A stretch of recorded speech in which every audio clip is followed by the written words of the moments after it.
Janu divorce notice జైకి చూపిస్తూ నువ్విక్కడ నుండి వెళ్ళిపో అంటుంటే నువ్వు లేకుండా నేను వెళ్ళలేను, నేను ఎంతటికైనా తెగిస్తాను అంటూ రివాల్వర్ని జాను తలకి గురిపెట్టగా జాను మాత్రం ఏమాత్రం భయపడకుండా ఓకే షూట్ మీ కాల్చు అంటూ ముందుకి వెళ్తూ ఉండగా వద్దు బాబు వద్దు అని లక్ష్మి ఆగవయ్య అంటూ శ్రీనివాస్ భయంతో అరుస్తుండగా పదండమ్మా నాన్న అని జాను అంటూ ఉండగా పదమమ్మ అంటూ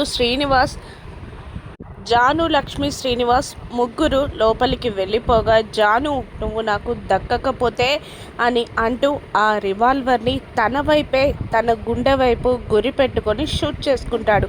ఆ సౌండ్తో ముగ్గురు బయటికి వచ్చి జై తన గుండెల్లో కాల్చుకోవడంతో చూసి షాక్ అయిపోతారు. కింద పడిపోనున్న జైని పక్కనే ఉన్న వైకుంఠం పిఏ పట్టుకుంటారు. జై సార్ అని జాను అరుస్తూనే ఉంటుంది.